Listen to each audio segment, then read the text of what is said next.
हमारे सभी YouTube family को बहुत बहुत जय जय श्री सीताराम। हम जीवन में तब बहुत ज्यादा खुश हो जाते हैं जब हम कुछ अचीव कर लेते हैं, लेकिन उस समय हमारे मन के अंदर बहुत ज्यादा पीड़ा होती है जब कुछ हमारे हाथ से छूट जाता है। लेकिन एक बात हमारे को हमेशा समझनी चाहिए कि अगर आप किसी दूसरी चीज को होल्ड करना चाहते हैं तो हाथ में जो पहले से चीज है उसे छोड़ना पड़ेगा। ये संसार का नियम है। भगवान श्री कृष्ण ने गीता में भी कहा है कि परिवर्तन ही संसार का नियम है और परिवर्तन को स्वीकार करना पड़ेगा। अब परिवर्तन हमारे अपेक्षाओं के अनुरूप हो तो आप कार्य कीजिए, नहीं तो कोई दूसरा व्यक्ति जब उस परिवर्तन के प्रति उत्तरदायी होगा तब आपको उन परिवर्तनों को चाहे खुश होकर चाहे दुखी होकर स्वीकार करना पड़ेगा। अब होता यह है कि कई बार व्यक्ति अपनी पुरानी यादों में फंसा रहता है। वो ये चाहता है कि भाई हर कोई सुखी रहे और ऐसे समय में वो अपने सुख का ख्याल नहीं रखता। और जब उसे ये एहसास होता है कि उसको नजरअंदाज किया जा रहा है तब उसे दुख और पीड़ा होती है। और जब उस दुख को भी वो शब्दों में बयान नहीं कर पाता, यह सोचकर कि यार देखा जाएगा, तो ये धीरे धीरे से क्रोध का रूप ले लेता है और यही उसके रोग का कारण बनता है। तो आज सिर्फ ये बताने का प्रयास करूंगा कि कई बार हमारी पूजा में भी ये फ्रस्ट्रेशन एक ऐसी बाधा बन जाती है, एक ऐसा बैरियर बन जाती है कि हम उससे आगे बढ़ ही नहीं पाते। क्योंकि दरअसल पूजा क्या है कि भगवान की शरण में हमने स्वयं को समर्पित कर दिया है। लेकिन समर्पित करने का यह अर्थ होता है कि अब मेरे मन के अंदर कोई और विचार नहीं चल रहा, मैं उनकी शरण में।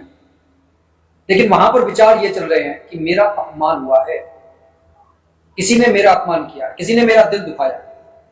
अब जो प्रकरण कई साल पहले खत्म हो चुका, उस प्रकरण को पकड़े पकड़े पकड़े पकड़े ये व्यक्ति समझ नहीं पाता कि वो धीरे धीरे से एक विषबेल अपने दिल के अंदर पनपा रहा होता है और यही विषबेल धीरे धीरे से तमाम दुख, समस्या, मुसीबत, पीड़ा, रोग और शोक का कारण बन जाती है। अरे जो कुछ था उसे उसी समय खत्म करना है। अपने मन में अगर हम उस विचार को पकड़े रहेंगे तो फिर हमारा भला नहीं है। जैसे कि एक बार दो साधु, एक युवक था और एक वृद्ध चला था, नदी के किनारे पर खड़े हुए थे। वहां पर एक युवती ने उनसे मदद मांगी। मदद ये कहकर मांगी कि भैया मेरे को नदी पार करनी नहीं आती, इसलिए मेरे को अपनी पीठ पर बैठाकर नदी पार करवा दो। वृद्ध साधु ने साफ मना कर दिया कि हम साधु हैं, हम स्त्री के शरीर को छूना भी पाप समझते हैं। किंतु युवक साधु ने अपने नियमों को अलग रखकर उस स्त्री की पीड़ा को समझा, अपने पीठ पर बैठाया और नदी पार करवा दी।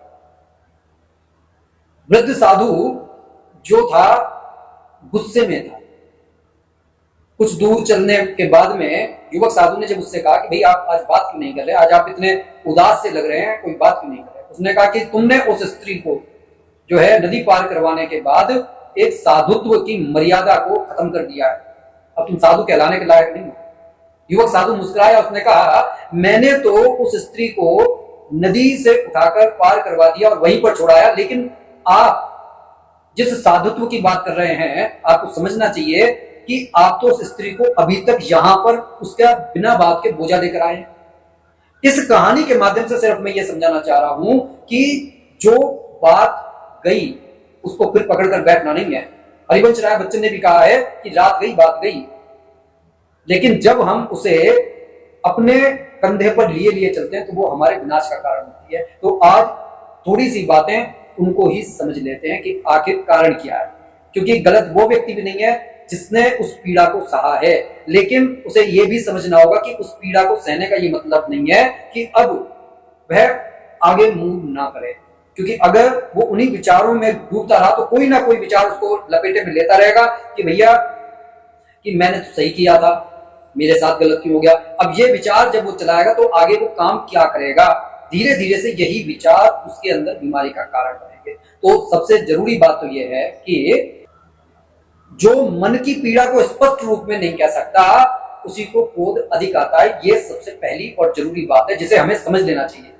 लेकिन उस क्रोध से ही मूढ़ता उत्पन्न होती है, वो विवेकहीन जैसी बातें करता है, क्योंकि मूढ़ता से उसकी स्मृति जो है वो भ्रमित हो जाती है, और भ्रमित स्थिति से बुद्धि का नाश होता है, और बुद्धि नष्ट होने पर प्राणी स्वयं नष्ट हो जाता है। ये छोटी सी बातें हमारे को समझ लेनी चाहिए।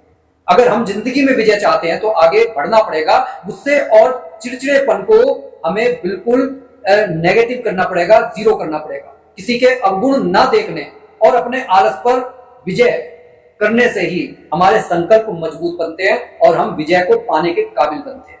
हर कोशिश में शायद सफलता नहीं मिल पाती, लेकिन हर सफलता का कारण कोशिश ही होती है। यह सोचकर कि मैं असफल हो गया हूं, आगे प्रयास करना ही छोड़ दूं, इसका यह अर्थ है कि मैंने अपने गोल को समझा ही नहीं। चमकते हुए सूर्य के सामने काले बादल आ जाने से कुछ क्षण के लिए अंधेरा छा जाता है, लेकिन यह मतलब नहीं है कि सूर्य का अस्तित्व खत्म हो गया।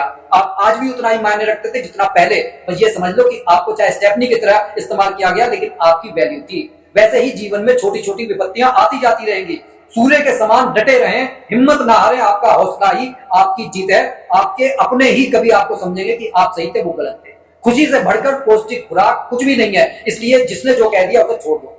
दूसरों को खुशियां देना ही सबसे बड़ा पुण्य का काम है, इसलिए डिपेंड ना रहे, नेकी कर कुएं में डाल। सुख में 100 मिले, दुख में मिले ना एक, साथ में कष्ट में जो रहे साथी वही है नेक। इसलिए जिसने आपको सुख में पूछा है उसका साथ मत छोड़िए, जिसने दुख में नहीं पूछा उसके दुख में खड़े हो जाइए। क्रोध हवा का झोंका है जो बुद्धि के दीपक को बुझा देता है। जिनकी भाषा में सभ्यता होती है उनके जीवन में सदैव भव्यता होती है। इस बात को गांठ बांध लीजिए, ये सबसे बड़ा जीवन में जीतने का सूत्र है। सब दुख दूर होने के बाद मन खुश होगा, ये आपका भ्रम है। मन खुश रखो तो सब दुख दूर हो जाएंगे, यही हकीकत है। इसलिए प्रसन्नता 100 बीमारियों की एक दवा है।